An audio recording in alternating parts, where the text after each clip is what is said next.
Yes, welcome to Keeping the Ball on the Ground. It's me, Paul Slane, and Stan from the M&M video. What's happening, lads? Alright, boys, how are you doing? Good. Richie, thanks for coming on, mate. No bother, even though you've just called me Stan. Oh, get used to this, by the way. Get used to this clown just walking about. Don't know what he's doing. Oh no, sorry. See now, mate, I just, because my performance became so bad the other months, I get a notepad now all the time when I'm doing one of the shows, and it's supposed to be a good sort of thing to do, note wee things doing so the show goes better, mate. That's just a new wee thing I do. I'm glad you're now taking it serious after 18 months, mate. Thanks very much. Here, by the way, I'm back on top after that performance last week, wasn't I? Fuck me, how good was that? Richard, have you watched him now? I've not seen him last week, no. Richard, you pals with big Ross County? No. Thank fuck. I was shaking myself all week when I heard you were coming on. Big Kev's not here. It's his anniversary. So that's 8 seasons him and the goalie have been at the same club. Brilliant. I mean, it doesn't happen a lot in football. So you want to say anything to them, Slaney, congratulate them for 8 seasons? No, well, I don't. Listen, we all know me and Kev don't go on the best of times. I wouldn't like to see the both of them at the Hydro. So if we can cancel they two coming, that would be fantastic. 2 extra tickets for you, young man, innit? What was I going to say to you? I was going to say something. That's me get security now, an offside. What I say? No, there's no way me the now, but when I go in the street, I have got security with me just because the BT boy is supposed to be looking for me. Mate, no joke, eh? He's messaged you? No, he's no messages, but he did drive by us on Cumbernauld Road and he tooted his horn and waved, so I think he's fine, eh? Oh, fucking thank fuck. Right, Richie Foster's with us. We're going to ask him how he's been coping the lockdown. I see that Amy's got the Peloton bike, mate. That's something else, isn't it? You've been using it?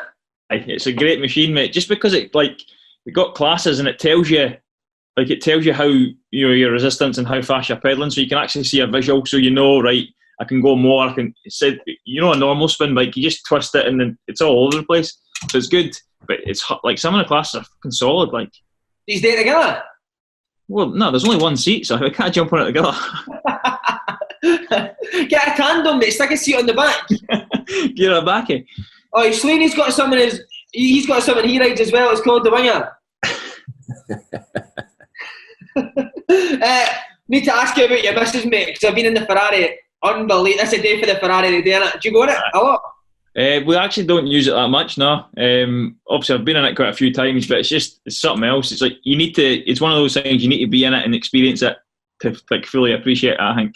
Oh, can I get a wee opportunity to come and try it out? Can you mention? Oh, your missus must be. You and your missus must want to thank Kev for the amount of money that he puts into her family's business. Huh? McDonald's.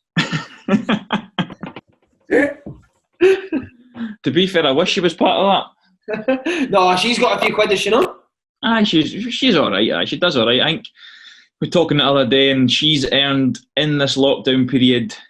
She earned in 1 week more than I do in a year. No way. How's that? Just albums? Just because our music's being played, and it kind of she gets, because she's written all the songs herself. She gets all the royalties, and every time she's played on the radio or on the TV and stuff. So she's all right at the moment, I think.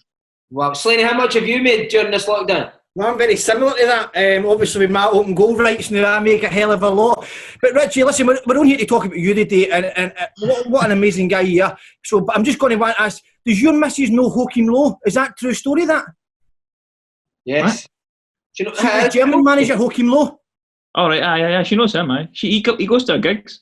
Fuck, has he get smelly boys? Well, I hope she's never found out. I don't know. She might.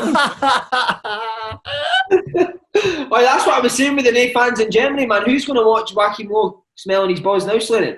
Oh, it's absolutely devastating, isn't it? What I was going to ask you as well, she told a story when she came on. In fact, you are the first couple to be on Open Goal. Congratulations, mate. Obviously, she knew Rod Stewart, and she told the story about you and Rod Stewart. Just any other famous kind of people you've met through Amy? No, he would certainly be the most famous. How was Rod Stewart? Is he a hero? I mean, he was just brand new. Like he just loves football, absolutely loves it. So he was just asking like what it's like to be in the dressing room, what it's like to play against Celtic and stuff. And obviously it's usually shite 'cause you get humped, but he was keen to listen to what I had to say. We mentioned Wackeen though, mate. Have you been watching the German games recently with any fans? I watched the Bayern, well, the Borussia Dortmund Bayern game yesterday, and then I watched a bit of Werder Bremen, Mönchengladbach. It's weird, isn't it? It's just very, very strange. It seems that it's like a training game. It's like watching a practice match in training. Yeah, I don't enjoy it, mate. Like, I think anyone can go and play in that situation. Do you know what I mean? I think I could go and play it. Obviously, I'm hopeless, but like, I've seen guys in practice matches, mate, who are amazing, and then you put them in front of a crowd and they can't do it. And that's what football is all about, mate. Is who can handle the pressure of a big crowd, and that's why the top players get paid the top money. Aye, you're right. Like, I mean, I've played with fucking hundreds of training players. Like Monday to Friday, they're unbelievable. Saturday, they just shite themselves. But it's just straight. There's just no tempo. And I think I seen Gary Lineker tweeting saying that there's like the ball's in play a lot more when there's no fans. Like, so obviously players must just like play up to the crowd and take their time getting the ball and kind of obviously just get involved in the atmosphere. But without that, players just go, fuck it, we may as well just crack on. Mate, that's what I love, though. There's no badge kissing or fucking doing that to the fans, you know what I mean? That's much better. I just actually wanted to ask you about Ross County as well. Obviously, I've seen that you'd been released. For me, I've seen Dunfermline when I've done it as well. Baffling why clubs can't furlough boys for June and July. Any explanation given to you? No, well, apparently it would be dishonest to HMRC and the taxpayer. Well, that's the only kind of half reason I've got so far. But I am a taxpayer, so it's obviously all right for me to possibly have to foot the bill at the end of all this for everybody else, but it's not all right for them to foot the bill for me or for you. You know what I mean? It's just strange. Strange situation. Because that is the thing, that it's not going to cost clubs any money to do this, is it? No. I've looked at HMRC guidelines and stuff, and it specifically mentions us because we're fixed contract, saying that the fixed contract can be extended just to furlough the guys, so you've got an income for 2 months. Right now, who's going to be signing players? Yeah. That's what I'm saying. Boys with any qualifications could now be going 3 and 4 months without a pay. I mean, what are they actually meant to do to pay their mortgage? It's not even that side. It's like Ross County have released all their kids. I think all of them bar one. So these boys are 17, 18 years old. What do they do now? Like, they've no earned a reputation in the game that they're going to, can get another club, or they've done enough to someone's going to have seen them. Like, they'll just fall out the game. There'll just be no young players for the next 2 or 3 years. Can you see clubs going under after this? I don't know. I think that the panic's a bit over the top because we don't know what's going to happen. There's a guy for Oxford Uni who's saying that there's going to be a vaccine in September. So if there's a vaccine in September with 100 million vials of it, then we'll all get vaccinated and football will go back to normal because everybody can behave as normal. So I just think the projections of this club are going to go under and we're going to play behind closed doors. Everybody's just panicking, but I think clubs are using it as an excuse just to cut costs. Before we move on, just a Ross County question. Michael Gardown, a favourite on the show. Any stories for us from the Madman? Where do you start? I've mentioned one before where he says to you, if you dare him to do anything, he has to do it. But I was back at Ross County. 34-year-old. 34, aye. I was back at Ross County for a couple of months. And I'm in the shower and I come out and I'm, what the fuck's going on here? So Midge is taking the shower gel, squirted it all over the floor, goes to one end of the dressing room and runs and just slides fucking bollock naked right down the dressing room. And then it's like, Midge, do it on your front next and do it on your front. So then he goes back, fucking does a cleansing all the way down it. It's like, fucking, like you say, 34, father of 3, fucking crackpot. Mate, why? How come he just loves being naked, man, doesn't he? Oh, it's just his party piece. It's just Celtic and Rangers. Obviously, Celtic won 9 in a row. Sorry, I'll get slaughtered for that. 9 in a row. What key areas can you see that both Celtic and Rangers need to address in the summer? You're obviously an ex-Rangers player. Rangers need to stop going to fucking Dubai in January. I don't know what happens to them in January, but they go there and they come back and they're shite for the rest of the season. Did you notice he playing against them? Did you notice that they were a different team before January and after January? Did we play? I think we played them. Did we play them after January? I think we did. Yeah, you did. You played them up at Ross County. I think the 1-0 win. It was like a fluky goal. It was a deflected goal, deflected off me, went in, shock.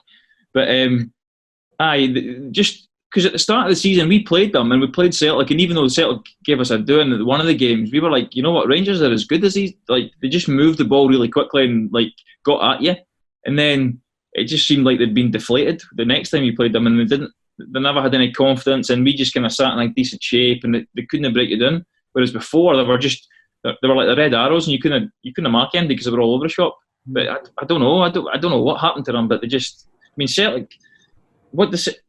Depends who Celtic lose. If Celtic lose, you know, a few key players are here, and Chan might be going. I know he never played that much, but if Celtic keep the squad they've got just now, they'll win 10 in a row, I think. Yeah, I think just with Celtic, they've got players that have been there and done that, and I think Rangers need to sign 3 or 4 guys that have been there and done that. But can Rangers afford to go and get the type of players? Well, to be fair, I've just paid $4 million for the boy Hadji. Again, for me though, Richie, it's a gamble for me, Hadji. He's never played a full season for a team. It's the same as Kent last year. That's the thing. Like when I played the season before playing against Kent, he was like the toughest player I played against. Like, you know, because he's rapid, he's good with both feet.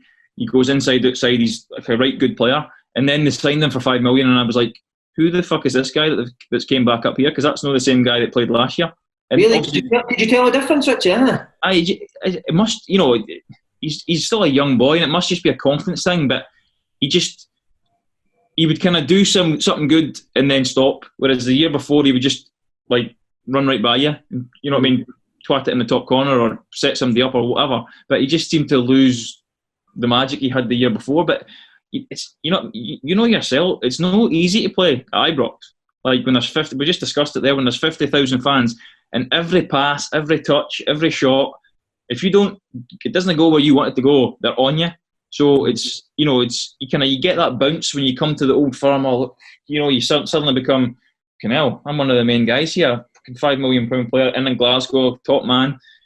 And then when it starts hitting the fan, you're going, oh, can he handle the pressure? And a lot of them can't. But you're right, they need boys who can handle it. They need boys who have been there before and have performed well. But I don't know, they're spending $4 million on an unknown. You'd be better spending $1 million on a guy who's a bit older but he's been there before. Yeah. Celtic, how important is it to keep Edward? How is he playing against? For me, he's sensational. I think he's better than Dembele.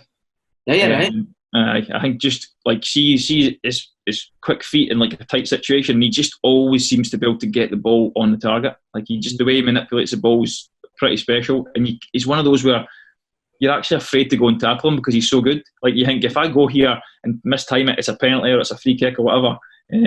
But if they need to keep him, I think if they lose him, it could be a closer title race. Obviously, as long as Rangers kind of sign a few boys as well, but he's massive for him. But you know yourself, Si, see when you're in a team where you've got one guy who's that good, it gives you a lift knowing he's in the team. Yeah. So if you take him out of the team, then you kind of think, you know, would Celtic be as much a threat in attack? I don't think they would, and they'd need to do very well to replace him. What about just quickly outside Celtic and Rangers? Who else? Any other players impress you last season? Last season. Well, Matty Kennedy, obviously I played with him at St Johnstone and he moved to Aberdeen and it was tough for him to start with, but technically he's got so much ability. Still relatively young, and I think Aberdeen will be a good club for him because they'll allow him to kind of play with a bit of freedom. But he's probably the pick of the right. There's a few at Motherwell, but is it the boy Campbell midfield? Alan Campbell, huh? He's kind of no frills, but he's almost like an old school midfielder. He just box to box. Like it annoys me now where you get a number 6 and a number 8 and a number 10 and a number 4. Nah, if you're a centre midfielder, you work between that box and that box, and you go. And he seems to do that. He has loads of energy, and he scored against us. I think he scored 2 or 3 against us. Good player. I agree 100% on that midfielder thing, mate. 100%. I had to ask you quickly as well. I know you and the missus had a wee spat with Tommy, right? Are you surprised he's away from St Johnstone? No, I think there was a few things he didn't, and he was starting to annoy him about the club. I think I don't know what they were, but just kind of hearing through the grapevine, he just kind of got to the point where he actually went, you know what, I've had enough. But weirdly, I've spoke to him a few times in the lockdown. And I've still got like, well, but we fell out. But like the first time I seen him, and we came back up to Ross County, like we played against them. shook his hand and spoke to him then, and we spoke after and that, and everything was fine. The two of us are similar. Like, we don't hold, there's no point holding grudges, I don't think. So, like, it happened, you fought out, you make up, it's fine. And I think, well, I certainly do, and I think I got the feeling from him that I kind of regret the way it ended at St Johnstone, because I played some of my best football under him. He was probably he's probably understood me more as a person than any other manager I've worked with. So it was just kind of disappointing that kind of the way the two of us let it end. But I still speak to him. And I just need to confirm: did he actually have his dog's name stitched on the side of his boots, or is that a lie? I don't know. Supposedly he did. Winston. His dog's Winston. His dog's Winston. That'd be class. That's what I'd ask. Right, mate. We'll talk about the career. Aberdeen, obviously. Jimmy Calderwood was the gaffer for the majority of it. Obviously, it seems like a big personality. Any funny memories of Jimmy? There's a few. He was just a personality. But I can remember the first day. So we're all like, the season finishes before all this stuff happens with Steve Patterson. Jimmy Calderwood's unveiled as manager. None of us have met him. So we go back the first day. We'd been sent out a programme and stuff to do. So you knew straight away, like, this guy's serious. Like, the programme he gave us was solid. Like, so like, right, okay, better take it serious. So we go back in. You're sitting there pre-season. You've got all your new kit on, your new trainers, and you're just sitting in the dressing room. And he walked in, and it was like, holy shit! Like, I'd heard this guy likes getting tanned, but he was mahogany. And because he obviously sits in the sun for so long, his lips all get dry. So he had like a big bit of Vaseline around his lips like that.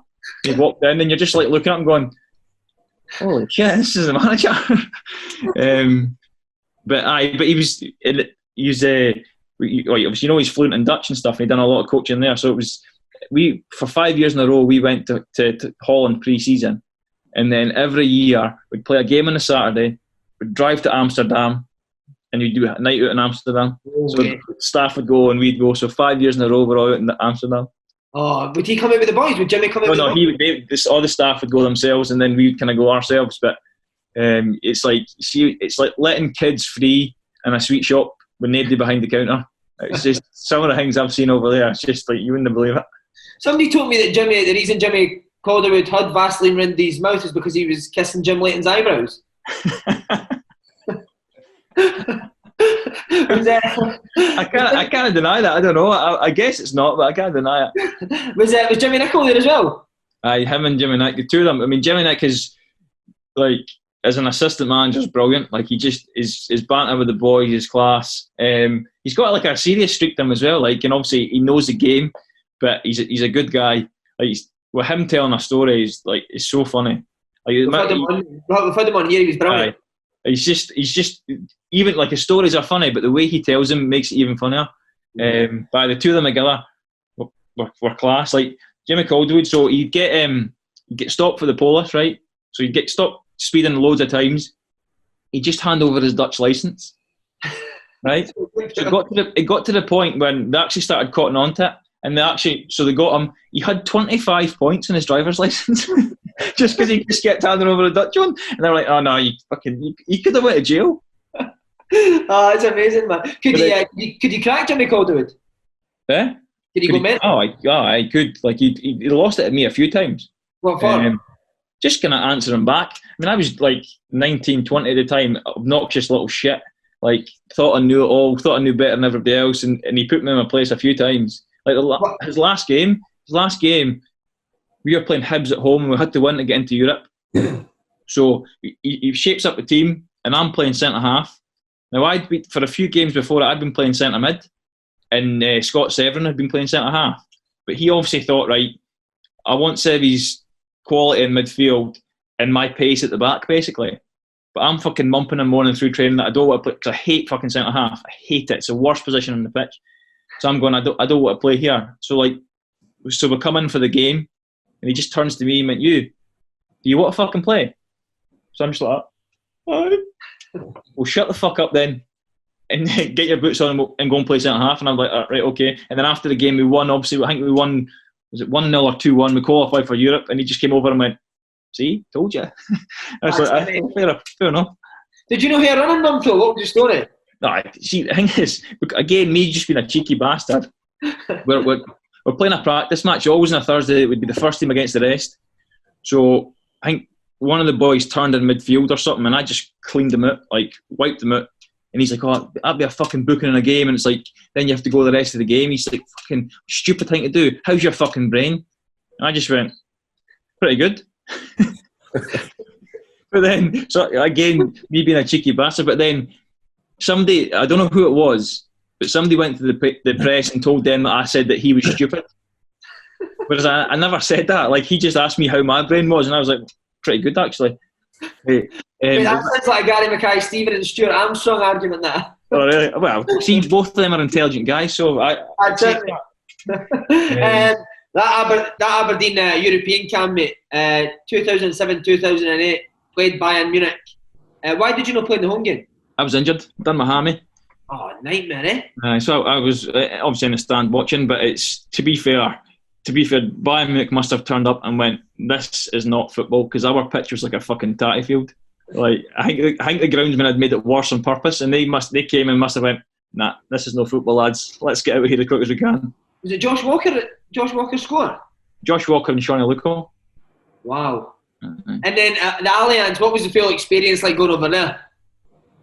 Well, obviously I've been to Ibrox and Parkhead and been like battered before, many times. I mean, last season total I conceded like fucking 20 goals against Celtic or something, but it was just different. It was like you were playing against like ghosts.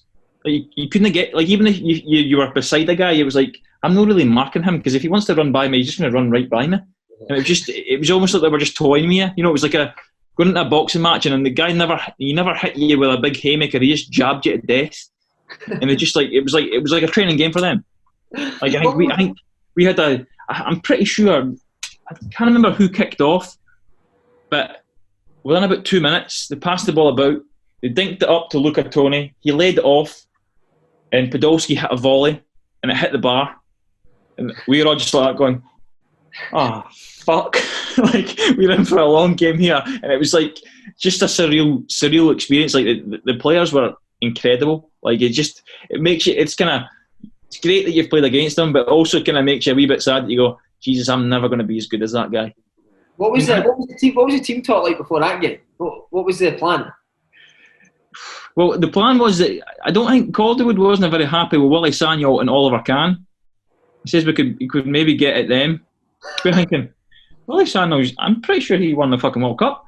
And, Oliver Kahn's the best goal ever, man. So we were like, right on, yeah. We'll go down the left and shoot straight for there. That'll be it. To be fair, I think we actually had the first chance. I think Darren Mackey kind of got put through, and he kind of skewed the shot wide. But then I think that just awoken the beast, and then that was it. After that, it was just good night, Vienna. Who was the best? Podolski played, Van Bommel, Luca Toni. Tony Cruz was a young player then. I think, to be fair, Van Bommel, like, his passing accuracy must have been 100%, 99% at the very worst. He was just so graceful, and he's one of those guys where you look at him and you think, "You're not even that fast, but you're running away from me." He just seems to glide across the ground, and he's tall, so he's got massive strides. But obviously they were all exceptional, Lucio. But no, he was the pick of them for me. Just absolutely strolled the game. And he tackles like a League Two player in Scotland, Van Bommel, didn't he? Absolutely blew those boys, man. But to be fair, which is quite a shock when you play somebody like Bayern. You don't expect that to have a guy like that in their team. Uh-huh. But no, he was exceptional, him. But you look around the whole team and it was like, we get no chance here. Did they speak to you? Like, could you speak to the players now? No, really. To be fair, I speak more now latterly as I've got older. But back then I would have probably just been, and that's probably part of the point, I would have been kind of too in awe of them to kind of to say anything. It was oh fuck, my door's going to go here, DPD, she's got some other fucking delivery. Honestly, every day, like about 5 deliveries. See this DPD driver? He could have fucking quarantined us. He's here often. I'll wait for him to ring a bell. To be fair, it might be our food, because we get like... Did you go and get it? I'll wait for him to ring a bell and I'll go and get it. I'll be 2 seconds. Last night, did you get a strip that night? The boy, Alton Top, Turkish guy. Oh, I remember him, Alton Top. Good player. He was... like, against him, like? That was left back. His movement was unbelievable. Like that one where see as a defender when you look and you see the guy, and then you look back to the ball, and then you think, oh, he's there, but he's actually there.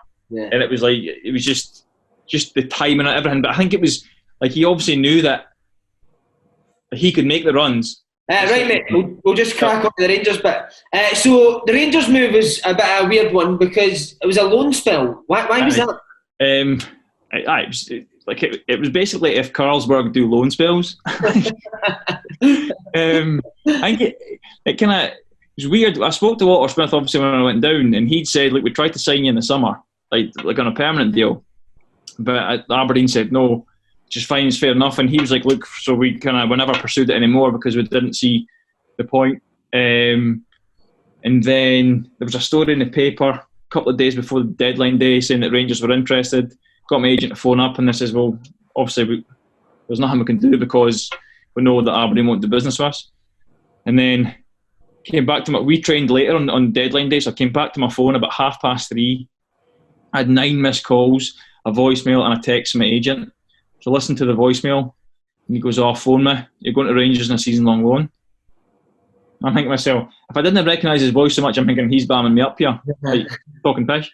So phoned him, and he just said, "Aye." He says, "Velichka's going the other way, and you're going to a season-long loan." And I think, and then when I spoke to Walter, he said that Mark McGee or someone from Aberdeen spoke to him and said, "Look, we'll take Velichka and we'll give you Foster." So Walter was like, "Well, great, that's cool. We wanted to sign him in the summer, so aye, no worries." See, on that, mate, like, I know you're buzzing that you're going to Rangers for a year on loan, but you're not thinking, like, I'm going to be on the exact same money and then need to go here and do well. Can I not just get a 3-year deal, man? Aye, well, that was the thing. Because I kept my house in Aberdeen and I had to rent somewhere in Glasgow. Now, the Rangers, like, they gave me money towards the rent, but like, week to week, it cost me money to be there because I was still getting paid from Aberdeen. That's a killer, man, isn't it? Obviously, like, we the bonuses of Champions League and that were good, and then the league winning bonus was brilliant. So I kind of made it back, but like week to week, it was costing me money. What was Walter Smith like? Is he as impressive as everyone says? Aye, he's that guy. He's the guy that he just commands a room. You know, you hear people like he walks in and everybody takes notice, and he dealt with things like the day before we played Valencia at home. That was my debut in the Champions League. So we're just walking off a training pitch, and he's like, "Pause." So he calls me over, and I just puts his arm around me, and we're walking, and he's like, "Oh, so like tomorrow, do you fancy playing?" And I'm like, "Aye." Like, "Oh, brilliant, aye." And he just went, "All right." That was it. Like, he just walked off, and I think he obviously realised that if I make a big thing here, he's going to be shiting himself anyway. He's going to be doubly shiting himself. So he obviously just tried to play it down, and I was like, "Fucking hell!" And then I'm phoning my dad, going, "Dad, I think I'm playing tomorrow in the Champions League." But then I was like, "But I'm still not sure." But obviously I did, and it was class. But he just had a way about him, and he obviously had you had boys like Kyle Lafferty. Now Kyle, like Slaney, Kyle Lafferty and Slaney are similar, so you can imagine, like, just they're good guys, but they're just fucking idiots. Like, and Laff would do things that, like, as a manager you must be looking at going, surely he's not just gone and done that. What sort of stuff did he do? Well, we played before we played Man United, so we'd already named the team. So Laff was playing, so it was the morning of the game. So we'd get into Murray Park, we'd do a bit of shape, we'd go away again, then obviously turn up for the game. So getting off the bus, Laff's tried to jump on Greg Wild's back, but Wildy's not expecting it, so he just kind of naturally, "Oh, for fuck's sake, here's another delivery." He just like he throws Laff off, but Laff falls, lands on his hand, right? And he's like, fuck my finger. But his finger, it's not broken. He's dislocated it at the joint, so it's come out the knuckle, right? But somehow his knuckles rotated like 45 or 90 degrees. So the doc can't even put it back in. Oh. So he needs an operation. Right. So you can imagine being Walter Smith and going, he can't play now because he needs an operation in his hand because he jumped on a guy's back and fell over. Like, and then there's a bit where have you been at Murray Park? I've been at Murray Park, yeah. Do you see where the masseur bit is, and then there's the pool? Oh no, I've only been on the outside. I've only played there. Right. So in there's like where the masseur goes. There's like that's where the kind of recovery pool is. there's obviously a big like glass windows. So we're in there, and was I getting a massage? I don't know if I was getting a massage. I think I was getting a massage. So the boys are in the pool. Laugh being laugh. He's got his like sloggies on, but he's pulled them right up, like the way women wear their bikinis and that bottoms now, so they're right up over his hips. He puts on a pair of flippers that are in the water. He's got like fucking floats on, like armbands, and he's like grinding his ass up and down the glass window, right? So one of the boys has walked out, and the gaffer's going past, and he's like, "Gaffer, I think Laugh's in there, I need you." So Walter Smith has walked in, and Laugh's like doing that, sliding down this. And he's just, but it's one of those, you know, when you've been caught, like you've been caught doing something, you know, he's like, oh, and he's trying to fix himself, and Walter just done that. He just fucking walked out the room. Would Walter never go mad at him? Did he just, like, was that what he's good at? He understood his character and allowed him to be like that? Aye, but even, not just him, he came in one morning and he was, so we'd gone to spin bikes before training. So he came in and he says to McGregor, he's like, "Did you get fucking chucked out Corinthian at 3 o'clock in the morning?" Creechy's like, "No, never." So he storms out the room, so he's fucking raging. So then we usually get off the bikes, go and get our boots on and get to training. But no, there's going to be a meeting. So the dressing room we changed like an oval. So if you come in and it kind of goes out like that. So Walter stands at the far end. Ian Durant's standing behind him. So he's like, we're still raging. He's like, "Guys, I don't, you know, I don't have a lot of rules and restrictions. I appreciate the pressure you're under. It's a small squad. He said, I try and keep, you know, I run at a very relaxed ship here. But I do expect certain things, i.e. we've got a game midweek. I don't expect you to go out on a Saturday night." He says, "But first and foremost, I must apologise." He says, "Because I made a mistake." He says, "Griggsy, Beats, like James Beattie," he says, "You never got chucked out of Corinthian at 3 o'clock. You were just fucking going into Corinthian at 3 o'clock." So we're all looking at the gaffer, and Ian Durant's behind him like silently just shaking with laughter. And I look across, and Jig's got his head between his knees, and he's doing the same. And then that was it. That's how he just dealt with that situation. It was like, I'm getting my point across, but I'm not going to hammer him. And that's obviously just the mark of a good manager. Kind of had the respect of the boys without being mental. But he could lose it, like he could proper lose it. Have you got any memories of him losing it? The final day of the season, half-time, Kilmarnock, we're winning 3-1. So we'd scored 3 goals in 7 minutes or something. So obviously everybody's bouncing because you're thinking we're going to win the league. So he comes in, he's got this wooden hanger. He comes in at half-time and he starts off slow. He goes, "Right, lads, what were we doing at the start of the game? We're getting the ball forward early. So why the fuck have we fucking stopped?" And he's going mental, going, "Get the fucking ball forward early, put them under pressure and you'll win the game." And I'm sitting there going, "We're winning 3-1. We're going to win a league. Just calm down a bit." But that's obviously, you obviously realise if Kilmarnock score a game that's 3-2, you then start getting nervous and jittery. And he's like, "No, just go out there." And I think we won 5-1 in the end. And it's like, obviously that's him just kind of going, "Right, we're so close, don't make an arse of it." Yeah. But I'm just looking at him thinking, he's a maniac, this guy. Like, just absolutely abusing this hanger. When you're winning 3-1, you're going to win the league in 45 minutes. But I suppose that's the genius of it. I'm saying, you know, he deals with one situation by making everybody laugh, and he deals with another one by putting everybody in their place. So it's the timing of everything. He got spot on, just the timing. How was Durant that funny? That's what he was. I mean, him and McCoy would take the piss out of Walter Smith all the time until he was there, and then they'd just like shut up, like, or the behind his back would make jokes and stuff, but they'd never like. Cause obviously, even, you know, because they obviously played them as well, so they had the massive respect for him. But Durant was just always just, and see, by the way, Durant would come in the boxes sometimes. Obviously, he couldn't have moved because his knee was fucked and his hip was fucked. But unbelievable ability in the boxes. See his little touches and stuff. Never gave the ball away. Love that. Was McCoy joining as well? He loved it. He was like, even when he came into the games, he scored a goal in training that was just classic Alan McCoy. Like, just a ball gets fired wide. You can see the guy's going to volley it. He just sprints into the middle of the goal. Guy shanks the volley. He taps it in. Like, you know, just still had that ability to just be in the right place at the right time. That's amazing, isn't it? But you can tell, like, you can obviously tell when they got involved, like, they were. I don't think they ever got the appreciation for how good they were. You know what I mean, as players. But it was good when they joined in, like, because you got to see how good they were. Kind of. What about players? Who was the best player there? Probably, I mean, a lot of good players, but probably Stephen Davis. Like just everything. Just his first touch, his awareness. He never seems to be like. He always seems to be in space. Like he doesn't seem to have anyone near him.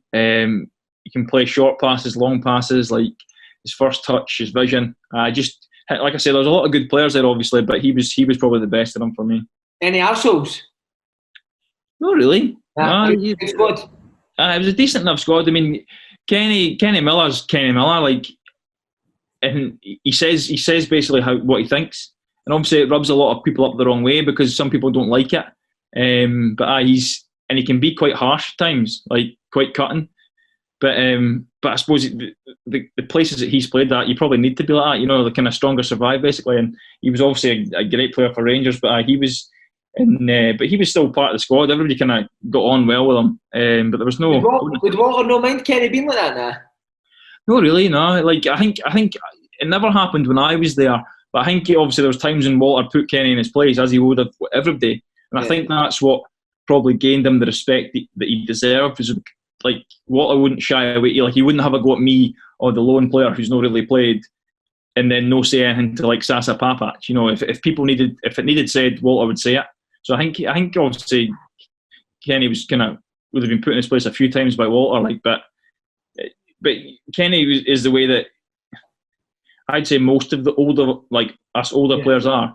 You take the criticism, and even if it annoys you, you show a reaction. You don't go in a wee huff, like whereas a lot of players now kind of go in a mood and then they wait for you to make a mistake so they can have a go at you, and the dynamic's completely changed. But Kenny's old school, obviously, and he's just like, right, you've annoyed me, but I'll run a bit, or I'll tackle somebody, or I'll score a goal, and I'll put everything right. Yeah. See, just on Walter, obviously you played most of your games in the big games, didn't you? Like Champions League, Europa League, Celtic. Like, did Walter give you a reason on why you would play in the bigger games and no in the lesser games? Because for me, if I'm coming on loan for Aberdeen, mate, I want to play against Hamilton. Do you know what I mean? You don't want your first appearance to be against Juan Mata in the Champions League. Wow. But I think it was probably the formation helped. He obviously went more defensive in Europe, but he played. It was weird because he played. Essentially, it was 4-5-1. It was a strange formation in that we had I was a wing back, so there was three behind us. It was like almost 3-5-1-1. 3-5. So I had a wing, or 3-4. It was maybe anyway. I can't remember what it was. But so I was like right wing back, and I had Stephen Naismith ahead of me. So obviously as a wing back, you don't tend to have that. But because obviously the players were good enough to pass the ball and keep the ball even against good teams, it wasn't really a defensive formation. But I think because he wanted an extra defender on the pitch, that certainly helped me. And obviously injuries helped, because for a few of those games, like Broadfoot was injured, so then I think he would have played, but then he was injured, so then I played. So that helped me. But I think it was just if he went more defensive, like obviously I was kind of more defensively minded than a lot of the other players.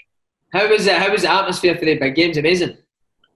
Aye, that first night, like you see when you're standing in the lineup and the Champions League music comes on, it's just incredible. And obviously the fans are going mental as well, singing the whole game. It's like an experience I'll never forget. Absolutely unbelievable. I think you can there's a photo. Obviously, you get your photo taken before the game, and you see me. I'm like, thinking myself, fucking hell. Were you shaking yourself? That game I was absolutely shaking myself. Like just never like. Well, I went from Aberdeen and I wasn't in the team. I was suspended for the first game of the season. Never came on. Never played for any other games. And then played in like the Aberdeenshire Cup with the reserves. And then 2 weeks later, I was sitting on the bench at Old Trafford. What? Wow. What's going on here? And then in about 25, 26 minutes, Kirk Broadfoot went down with a head knock. I had to go out and warm up. And I'm running down the side going, "Oh, please get up, Kirk. I don't know if I can cope with this." But he got up, thankfully. I think we drew that game 0-0. It was just like that. And then I think after the first 5-10 minutes of the game, you settle into it and you forget about the thing. But initially, you're going into that game thinking, "Holy shit! I was playing in the Aberdeenshire Cup at Cove Rangers against Cove Rangers, and now I'm playing against Valencia." Like I say, if Carlsberg done loan moves, that was it. Mad how quick football can change that. You played in the infamous shame game, Celtic Park, Whittaker, Bugera, Diouf. red cards, Lenny and McCoy's having a bust up at the end. What's your memories for that night? Well, to be fair, I think the referee ruined the game as a contest because he sent Whittaker off. Now, his second tackle was a booking. It's a stupid one because he's been booked. But his first one, I think it was key. He plays a 1-2. So Witts follows the ball. So Witts turns away, but he leaves his leg there. And Key just runs over it. It's a foul, it's a free kick. But he doesn't mean it. The referee books him. And you're going, well, that's after about 10 minutes. You're thinking, that's an early booking in an Old Firm game. And obviously then the kind of shit hit the fan. I think Willow shot, Mark Wilson shot. Basically, I think Sasa Papac had been in a car accident as a youngster. So he had loads of metal plates in his head. So when he heads the ball off the line, it fucked him for about 3 months. Just having migraines and that all the time, aye. But the funniest thing about that is, so who was the referee? Do you remember who the referee was? No. So the end of the game, so I think he sent Bugera off, and so Boogie's right in his face, and the referee's obviously, but Boogie puts his hands on both of his arms. Bugera's obviously a fucking big guy, strong guy, and the referee's just shaking, trying to get him off, but he can't move. Bugera's just holding him like that. And it's he's trying to get his fucking hand up to give him the red card, and he just can't move. When I look back on that, that's the bit that gets me every time.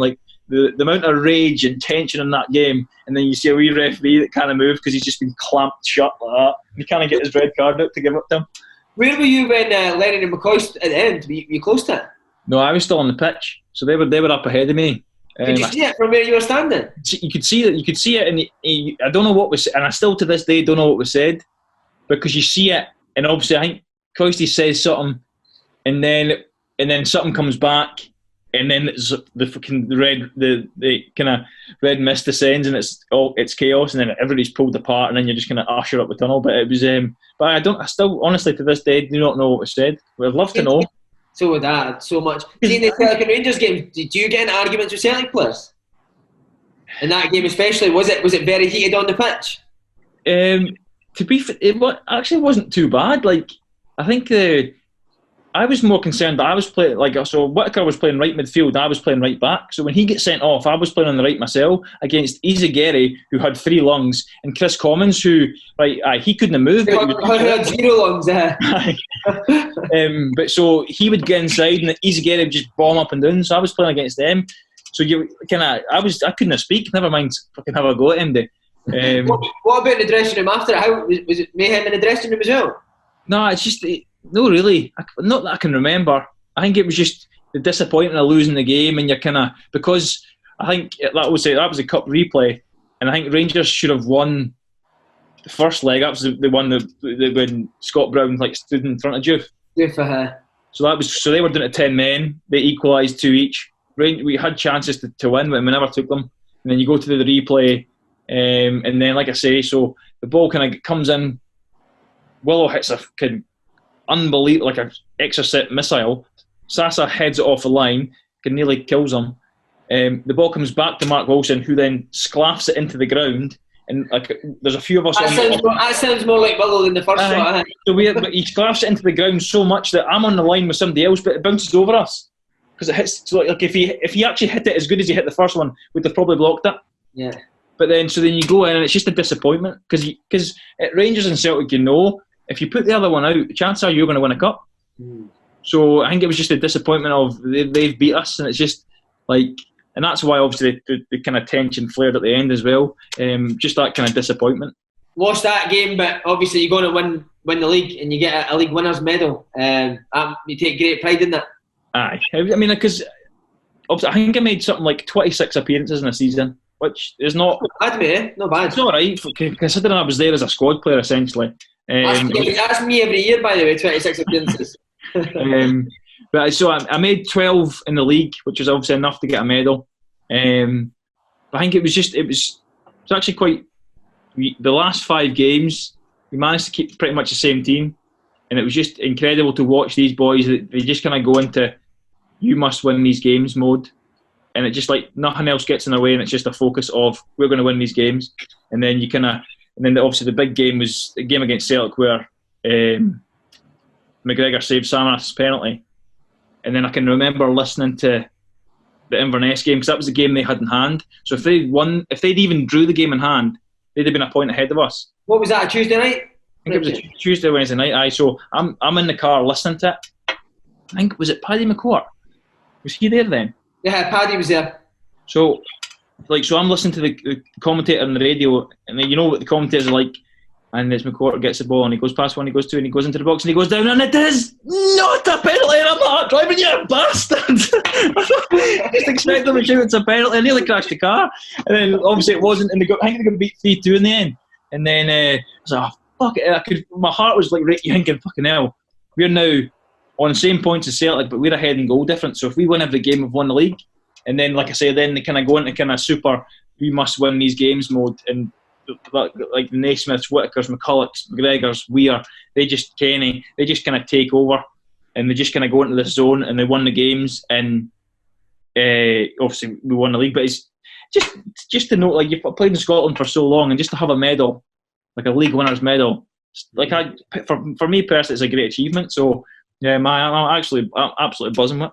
See, just on that, what you were saying when you were listening to Celtic play Inverness, see the next day when you go to Murray Park, is everyone talking about it? Is it like a pure party atmosphere?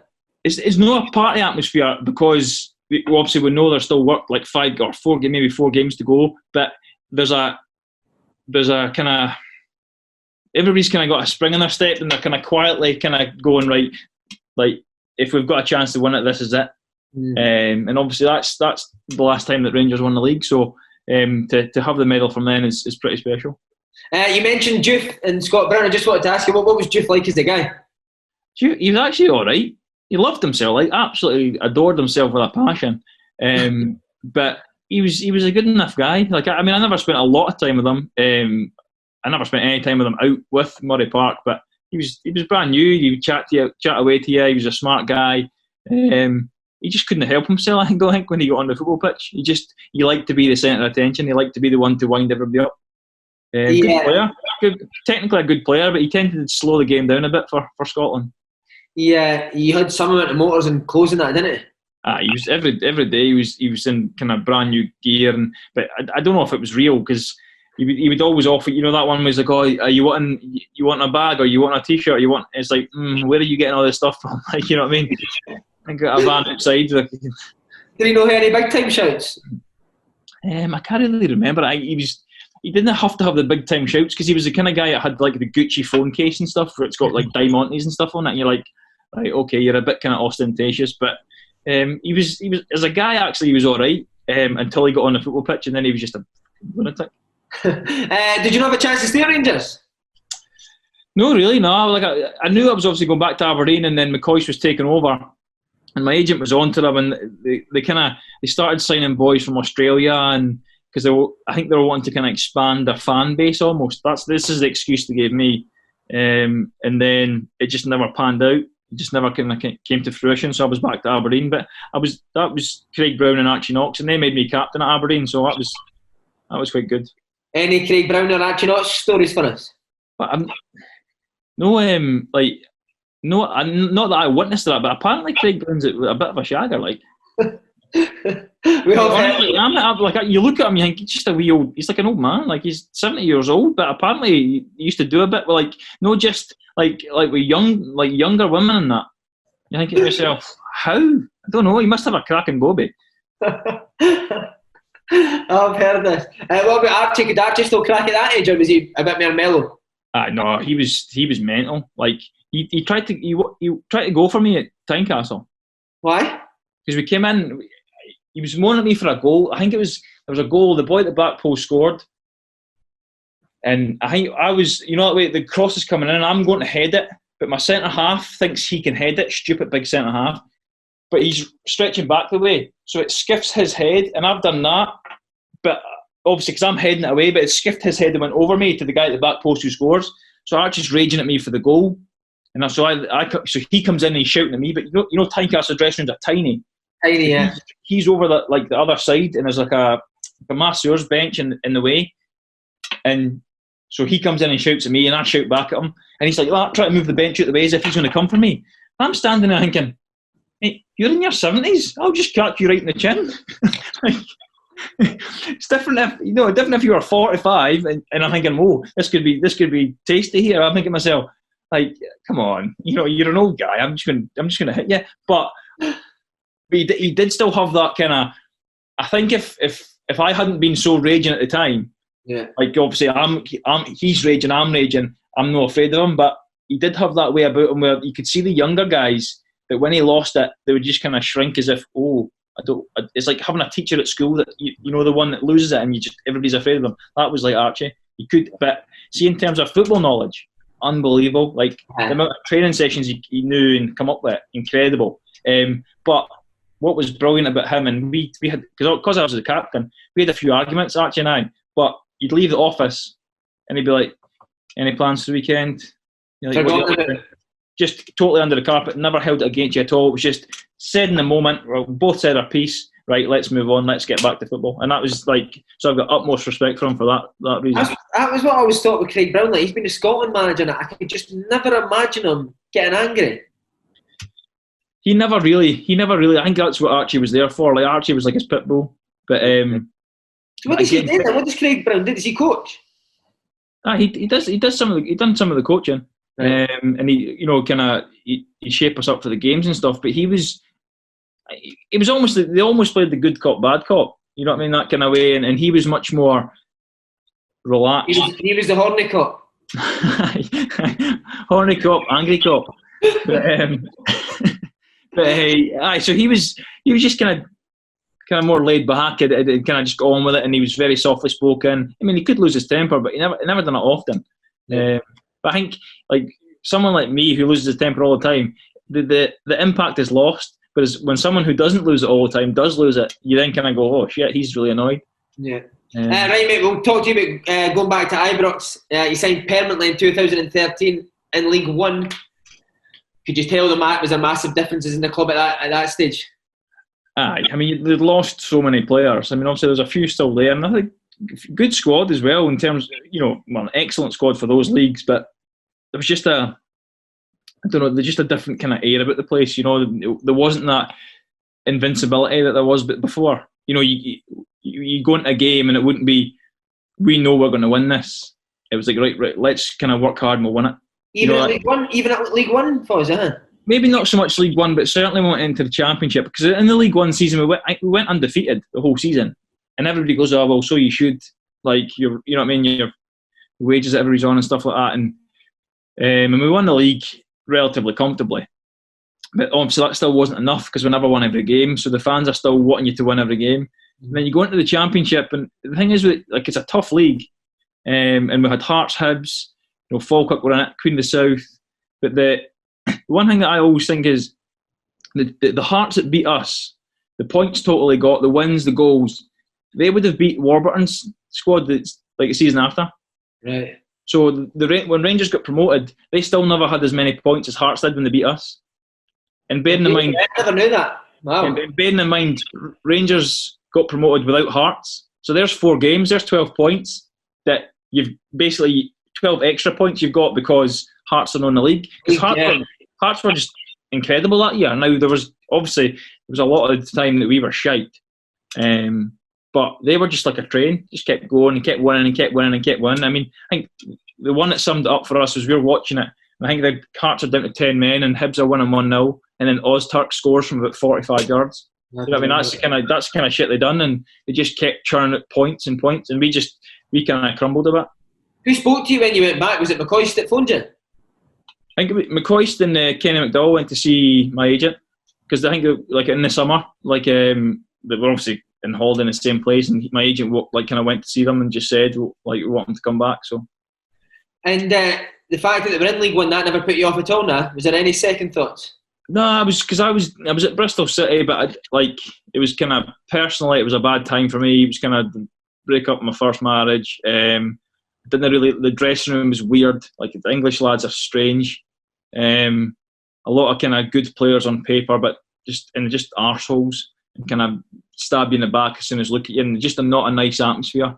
And I wanted, so I went there in January, and by the first summer, I wanted to come back up the road. So I was like, I'm not enjoying this. But then obviously I stayed, and then McInnes got sacked in the following January, and I never played. So I played about 3 games till the end of the season because the new manager came in and brought somebody else in and said he's going to play.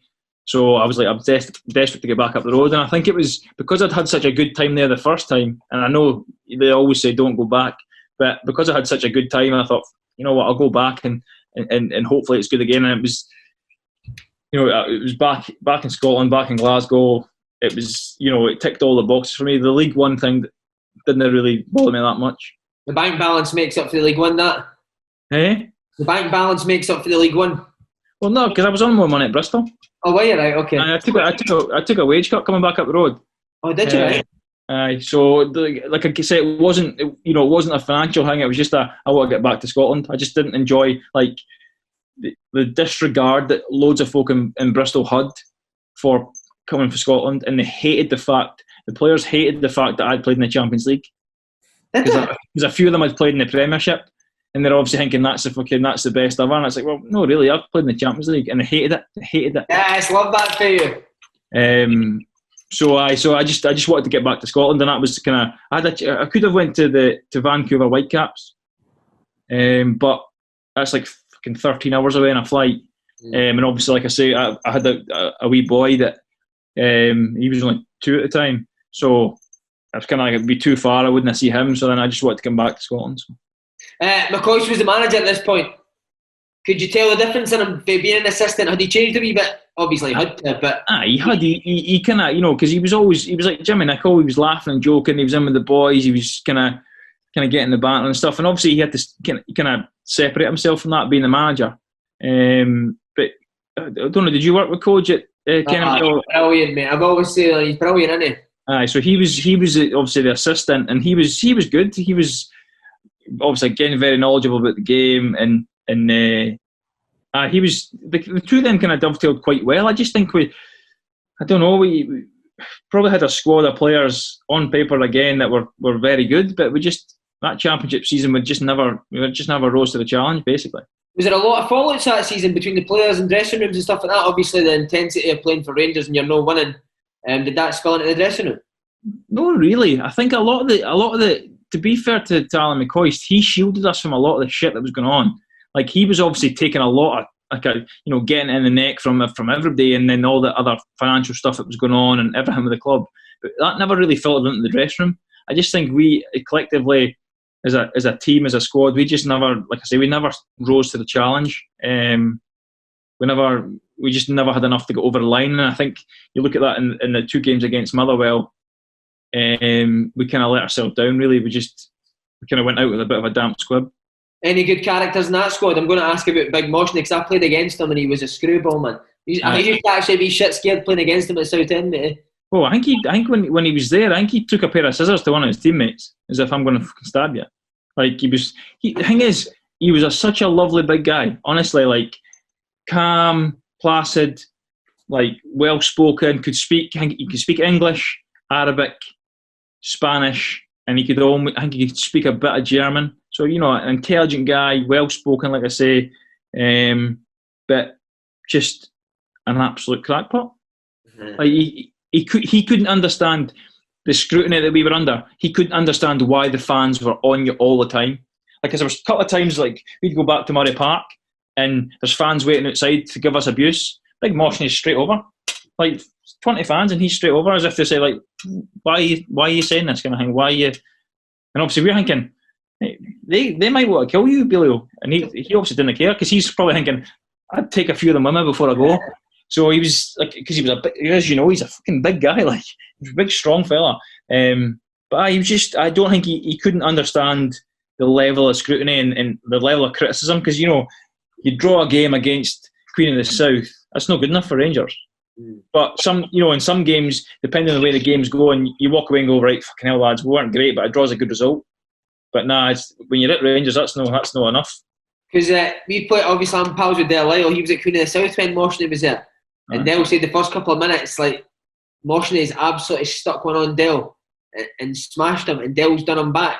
And Jiggs, Big Lee McCullough's playing centre half, and Moshney that day, and he actually went over to Del and went, Dale, didn't get involved with him, man. You will punch your cunt in. Well, you see the thing with Lee Irwin, it's like once he snaps, he's not got the I'm on a football pitch here, I better not do anything. He's got the I'm going to kill you, like get out of the way kind of thing. And I know Dale can handle himself as well, but I wouldn't have fancied him in that fight, to be honest. Because see when we played Mosney at Southend, we had like a big game. I think they had 2 sent off. He was probably one of them. But did no play right mid? He played right mid. That was right. They used to just hit diags to him, mate, and he would just run up and smash the left back. But see that night, mate, after the game, he was trying to get into our dressing room, and that's the first time I've seen Di Canio kind of shut himself a wee bit. Eh? But Mosney was banging our door, mate. We were shiting ourselves. He's honestly, like I say, he's got that mentality that. Aye, fair enough. There's 10 of you might take me down, but I'm taking down at least 5 years on my way. Like was he ever like that in training, Foz? Did he ever fling anybody about in training? No, really, no. Like he was always laughing and joking, like trying megs and stuff, and like seeing a box. Like when he was in the middle, like he was out within seconds because he was like a fucking octopus. You just couldn't get the ball by him, like he's so big. But he was technically really good with his feet, both feet, and he was like always up for a laugh and a joke in training. But then. In most games as well, but you remember, like, so we're playing at teams like Stenhousemuir and all those kind of small grounds, and the fans are 2 feet away from you, and you can hear everything they say. So we'd start games, and the fans behind the goal, he'd maybe head one out the box, and it wouldn't go that far, and the fans are all on him, and you could see him at the start of the game turn around and having a go at the fans, and you're thinking, fuck, he's lost it already. But it's like he just couldn't understand why they weren't on his side, basically, as opposed to just always against them. He was always cannon, like. Just the last wee bit, the playoff defeat to Motherwell. So the final whistle goes. Where are you again? I want to ask. Where are you on the pitch? I'm on the pitch. I'm at right back. So Mosney's kind of behind me, and then so I didn't see what happened until after. But then I think obviously because like Lee Irwin's went to shake his hand, and Mosney's just pied him, walked by him. So then Big Lee's fucking pushed him in the back, and that's when he just turns around and he just volleys him and he just takes him. To be fair to Big Lee, I'm surprised he stayed on his feet. But I did. Do you know Lee? Well, I've met him a couple of times. Aye, but he's laid back as fuck. Like obviously I played with him last year at County, and he's just, he obviously just he was annoyed. He just kind of laughs the whole situation off. But Mosney was on the bus after. Mosney got off the bus. Like we were sitting outside waiting, got off the bus to go and get him. And he was like. He goes like, come on, let's go round here. Go round the corner where there's no people. I was like, fucking... And then like the police were waiting for us when we go back to Ibrox to arrest him. Oh, did he get arrested? I don't think he got arrested. I think he just got, like, they spoke to him and that, and then but then he obviously just left the country because he was away anyway, so. Is it true that him and Stuart McCall used to share conditioner? Both had lovely long locks, didn't they? They did. How was McCall, alright? He was alright. He was kind of similar to McCoy. So you could tell that he's that kind of laughing, jokey way, but he's had to kind of take a step back from it because he's obviously the manager. But again, I kind of got on alright with him. But it was almost like we knew we were on, like, because everything had happened. Obviously, McCoy's leaving and McDowell coming in and him leaving, and it was just like, I don't know, the season was just on a downward trajectory. So it was a bit harsh for McCall to come in at that point because he never really had much chance of being success. I think his only chance of success was if we got up through the playoffs, which obviously we never managed. Brilliant, mate. That's us done. No worries. Thanks very much. Gosh, Cheers. No worries. See you later. See ya.